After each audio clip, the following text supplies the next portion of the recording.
So, of course, we'll continue remembering the lives and times of Bob Mabena. Michelle standing by with those details.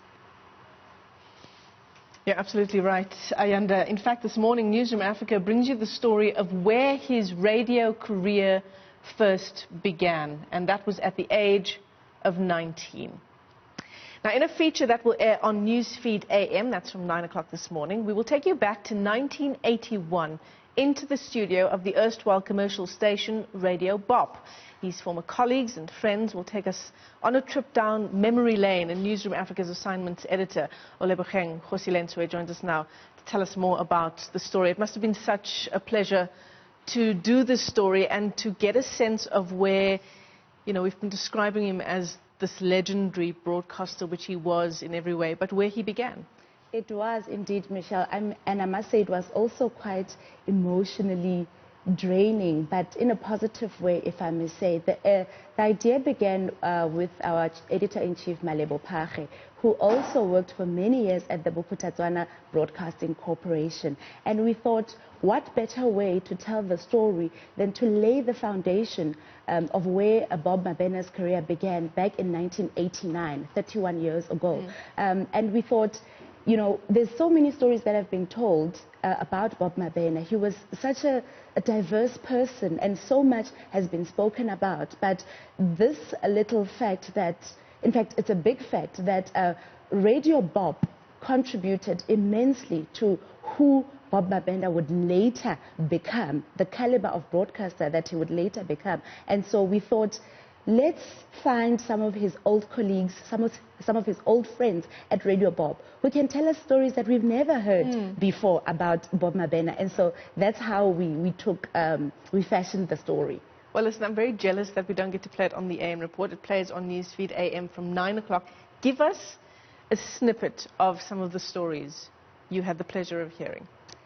So it's quite interesting that in all the stories that we have heard, there's a similar thread that goes through the story of Bob Mabena, his humility. Everybody is telling us about how unassuming he was for somebody as big as he is. But I think the most interesting person that's in the story is the man that first appointed Bob Mabena when he was 19 years old, that spotted him and said, this is a broadcaster. In fact, let's take a look at what Dr. Thapelo Thipe had to say about Bob.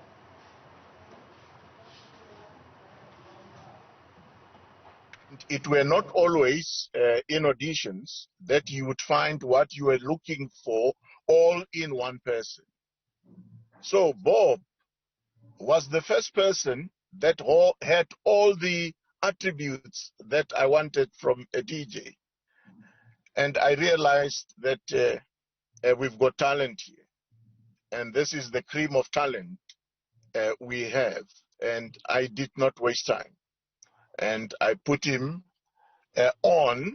For instance, he came to auditions, and I asked him, Bob, if I were to say to you, you've got the job, and I want you to be in the studio now, would you be ready to go on air?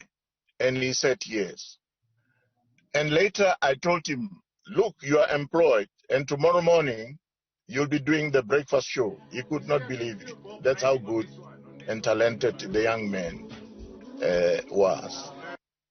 What an incredible story. 19 years old, you've got the job, be in studio tomorrow. Imagine. Imagine, but that just speaks to his energy as well. He was ready. He was ready, and he speaks about how at the auditions, it's so difficult to find an all-encompassing person or broadcaster at the time. And, you know, it's just amazing how everyone was blown away by this young man that just had it all, and they did not waste any time.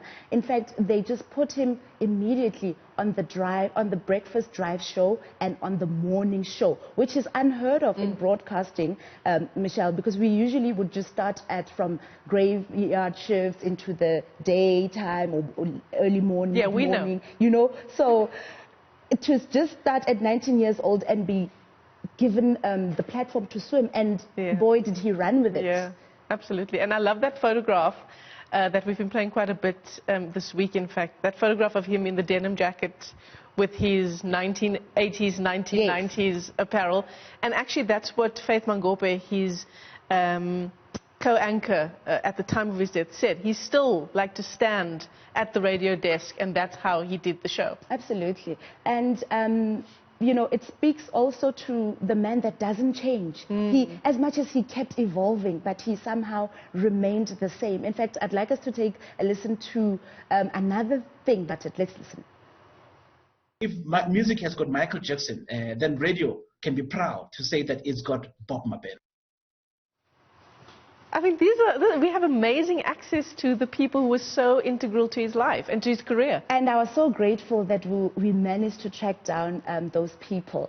But more so, when we got the opportunity to go film inside the old Radio Bob studios, we thought, I mean, this will bring alive those memories to all those people who were in the era and who were fans or followers of Bob Mabena, but also to pay that particular tribute to his journey. Yeah, and in fact you got some great access into the very studios, which you were telling me off air, are still standing empty, basically a museum. Yes, and we've got the most amazing visuals of just the props, the microphones, the vinyls that Bob Mabena and many other legendary broadcasters that still live today. They used to use those equipment, they used to walk in those corridors, and it's just a beautiful way of capturing history and just retelling and remembering where some of our legends started. Olebogeng, as we end off our interview, I mean, this is the discussion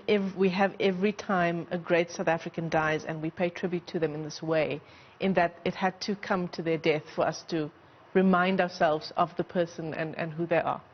It's unfortunate, Michelle. It's unfortunate, but I think in these moments we have to remember, honor the memory of the person by really remembering, but keeping up and promoting the work that the people stood for. What came across from the interviews that we did on this story was just how he gave back to young broadcasters what was given to him at the time. In fact, I fortunately once had an opportunity to meet him. It was one of those frustrating moments when you're a reporter and none of the people that you want to speak with are available.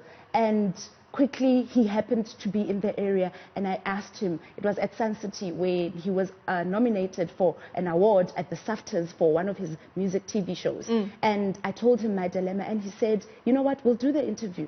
Right there and then he left his family and his wife at breakfast, and just to give a young journalist that opportunity. And after that, he said to me, one day when you're an editor yourself, or you're in that position yourself, when you want those interviews, remember to give a chance to those young ones that come after you. So it's that story of somebody that always wants to give back to young broadcasters, young journalists. He always left the baton. You know, he has left the baton, and he has always encouraged many people that he has come across. So it's quite beautiful that we get to honor him, but we get to carry forth his legacy.